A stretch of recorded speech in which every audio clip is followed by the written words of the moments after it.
what you know about love. I tell you everything. I got what you need. Woke up in the store and get what you want. You get what you please. We bout to get it on. Take off them drawers. It's just you and me. Hey guys, welcome back to my channel. I haven't recorded in a while. A lot of things happened since the last video. The last video was me doing a belly cast.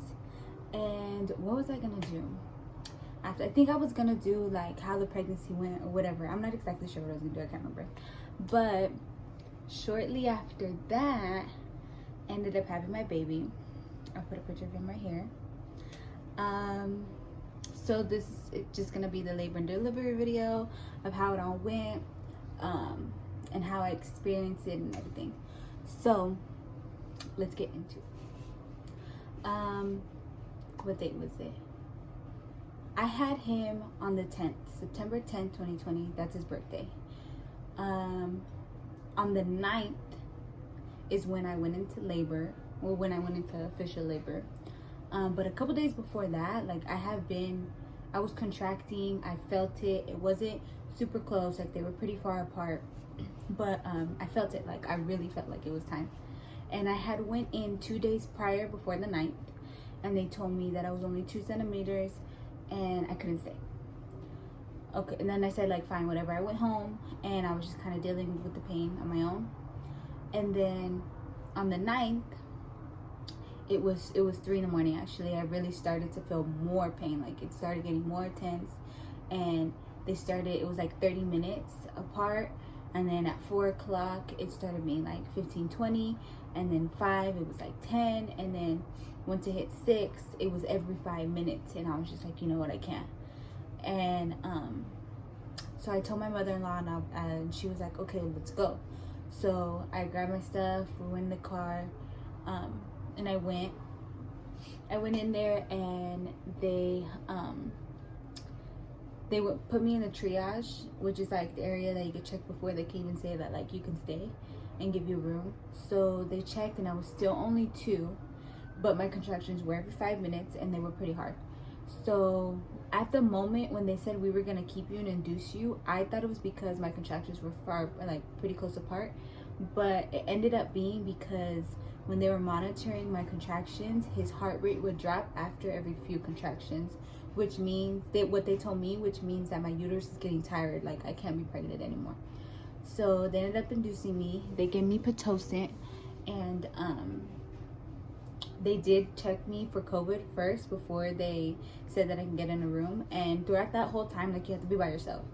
So on my way to the hospital, I did call my grandma, because my grandma was the one that was in the delivery room with me.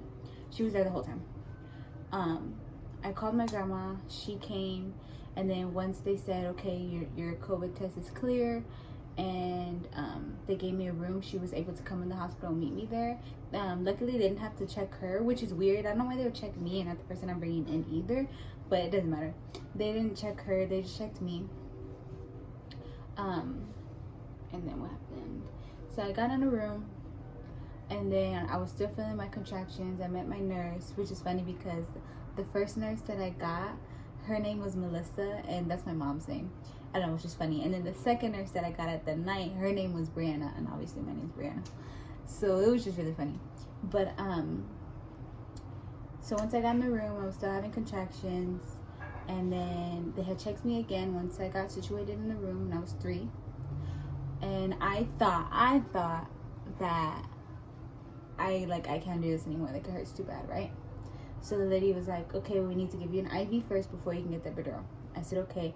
And then she said I can give you fentanyl for the time being. I said okay, I got it.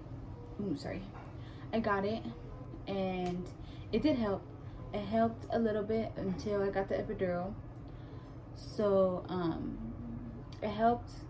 I was able to relax a little bit, and then once I got in there, I did call the baby's father, and I told him like everything that was going on, and he wanted to stay on the phone pretty much the whole time, but there were like points where I was just like, okay, like I'm gonna take a nap, like I'll call you later. Like I tried, but he was pretty much on the phone the whole time, because he is in the military, so he wasn't able to be there. So what else happened? Yeah, so then I started getting a little more, and the guy came in with, like, my contractions got a little worse, and then the guy came in with the epidural, and that was, I had a couple worst parts, but that was one of the worst parts. As the needle was going in through my spine, I was having contractions. Like, I was having contractions, and you have to stay still the whole time.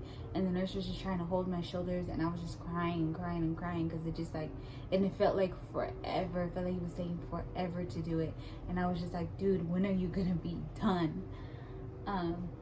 But then once the epidural kicked, like, I felt like a relief. Like, I was able to take a nap. I was able to relax a little bit. I didn't feel nothing.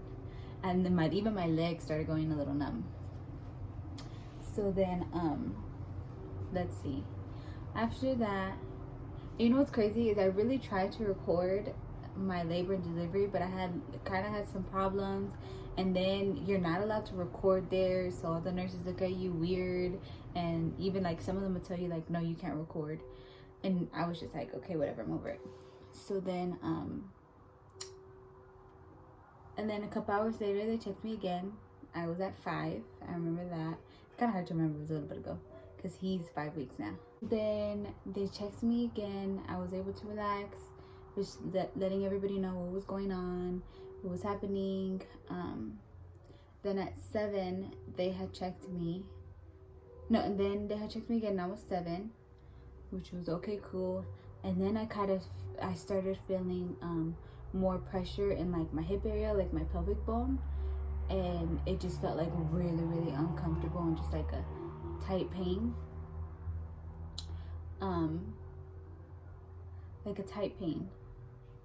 But so they ended up giving me a peanut ball for that, and they had me laying sideways, and a peanut ball is kind of like, looks like peanut.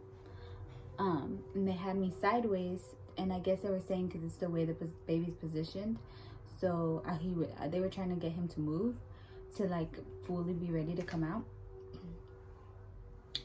And then after that, once I got to 8, I felt every single contraction. I felt so much pain. Like, I was screaming. I didn't want to be one of those dramatic ass women that were just screaming and screaming and screaming and screaming. I really did not. I wanted to take it, toughen up and take it, but I just could not. I could not take the pain, and it's because the epidural had stopped working. So I felt everything. After that, once I started feeling everything, like, I was just screaming, and I was just like, I can't, like, I'm crying. I was crying. It just, cannot. So then the guy ended up coming back, and he had to give me another epidural. Well, he didn't have to put another thing in, but he had to, I don't know, it was like a little serum, and he entered it in the tube, but I guess it was like another dose of epidural. I'm not exactly sure, like, how to explain it. But then after that, I could, like, I could breathe again. Like, I felt okay again. Like, I didn't feel anything, but man, that pain was for real. Like, anybody that did a natural, like, you deserve an award, because no, I cannot. So then after that, I got to 9.5, and then when they had checked me, they were like, oh, like, and if this is TMI, like, sorry, they were like, oh, a part of your uterus or your cervix feels still, like, big, like, it's not opening up, but the rest was. So there was, I guess it was, like, open, and then there was, like, a little part that was, like still big and wasn't getting out the way in order for him to come out. But they could feel the baby, like, they could feel the baby's hair and stuff, and what they thought was the top was actually this side. So once I hit 10, at 9.5, the nurse was like, oh, like, let's try pushing and see if, like, maybe it'll open up a little more. I pushed for like an hour, stopped, we did it again, another hour, stopped, we did it again, another hour. And when I say stop, like, it was like 30-minute breaks. And then they were like, okay, like, you can't do this. So told the doctor, and the doctor was like, okay, well, try again. If she can't do it, then we'll use the vacuum. And what the vacuum is I put a picture right here, but basically, like, it cups the baby's head, and it helps, like, it'll bring the baby out pretty much. And they were like, if that doesn't work and he was too stuck, then you were gonna have to have a C-section. So I said okay, and I prayed that the vacuum worked, and thank God it did. Okay, so he was in the swing, but he started crying. Where was I? So, oh yeah, and the doctor was like, really, dude? You just touched all my lip gloss. The doctor was like, if she can't do it, we'll use a vacuum. So at 10, I pushed for another 30 minutes, and at this time, my baby daddy, Kevin, he had been on the phone almost the entire time, pretty much, but where he was at the time was, there was a time difference, so he was 3 hours ahead. So over there, what was 2 o'clock to me was 5 o'clock to him, so he had to get ready because he had to go pretty much like, he had to pretty much check in to like whoever the hell, I don't know how that works, I don't really care, but he had to go check in. And so the doctor was like, 30 minutes push. If you don't push in the next 30 minutes, then we'll use the vacuum.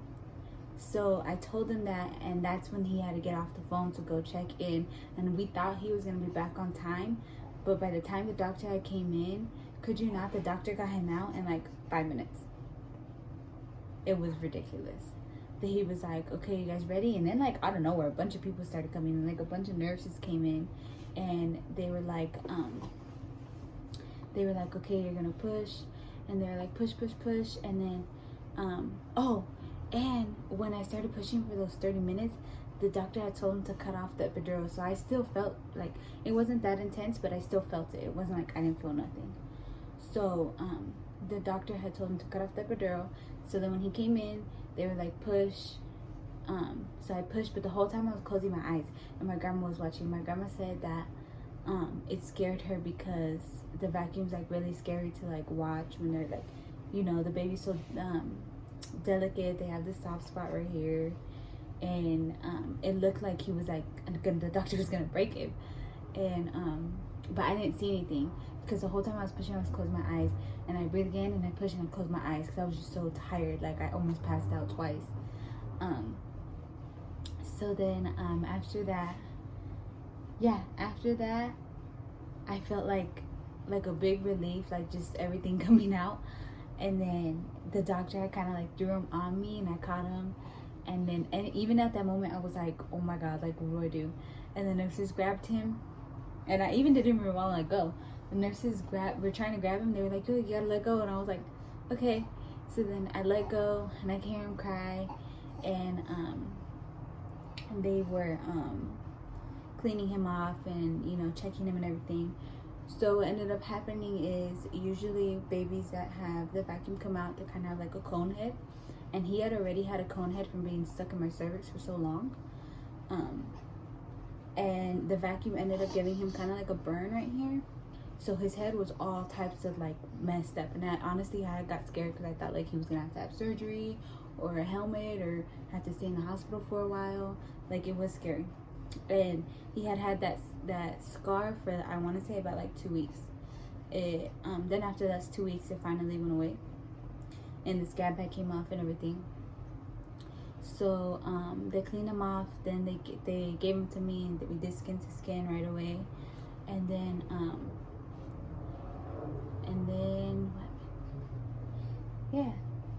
and then I was just so happy. I was so happy. I was crying. I just couldn't believe that this little guy, well, this not really little guy, was in me. So they had checked his weight after they had given us some skin to skin time. They checked his weight, and he was 8 pounds 14 ounces and 22 inches long. It was a big baby. It was a big baby. He's bigger now, but he was a big baby originally.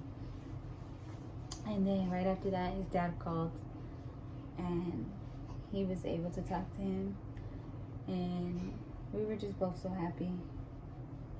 We were scared, but we were happy. I just felt so relieved and proud of myself, even though I really didn't do it, but I did it. You're pregnant for 9 months, then you go through the labor, and now we have him. Huh, Papa? Now we got you, and you look just like your dad. 9 months and you look just like your dad. But man, it was scary. And to everybody that's pregnant, like, if you're watching this and you're pregnant, don't get scared, because everybody's labor is honestly really different. Everybody goes through different things. My sister-in-law, her labor was really easy for her. And her labor was pretty easy for her. And I don't know. It was hard for me. It was big. His head was big. But yeah. Oh, and actually, he ended up pooping in my stomach too, because once my water had broke, it was green. And then her sister was like, oh, he pooped, but not that much, because it was like barely green. So that I was scared about, because sometimes they swallow it and it like they can get sick and stuff. But he was fine.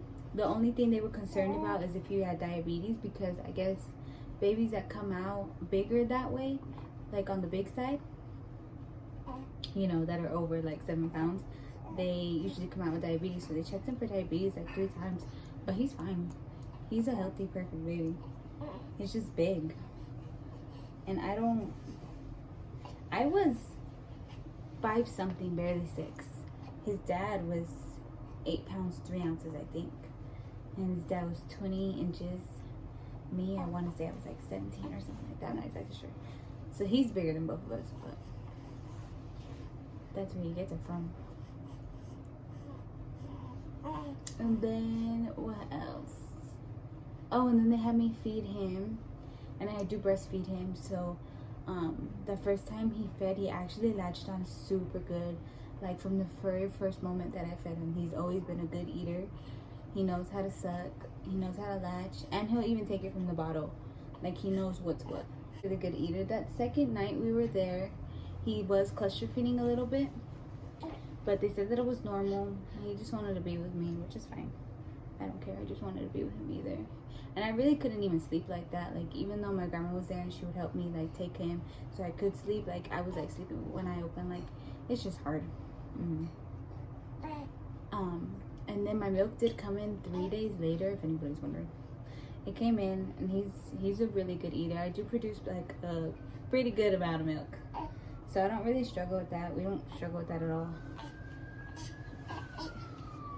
He eats a lot. He's 5 weeks and he's now 13 something pounds. He's getting so big so fast. He's getting so big so fast. I enjoy it. Good job. Love you. Mommy loves you, huh? But yeah, guys, that's pretty much the whole story. I mean, obviously there's more details, but from what I can remember, and the majority of it, because it was long. It was 25 hours of labor, so it was long. Yeah, Papa, it was a long labor. We had a tough time. And that night that he had came out, he was waking up like if he had nightmares, and I think it was from the vacuum. Like, he was just traumatized. But he's okay now. He's a happy baby. He's so easy. He doesn't really cry like that. He cries if he needs something, that's it. He don't cry just to cry. He's getting hungry. Yeah, you're getting hungry? Alright, guys. Well, that was it. I don't know what the next video will be, because I don't even be knowing. I am still in school. So, but I'm going to be done in like 3 weeks. And then I will have more time to make more videos. Right, Papa? Alright, thank you guys so much for watching and listening to my story, and I'll see you guys in the next video. Say bye. Say bye.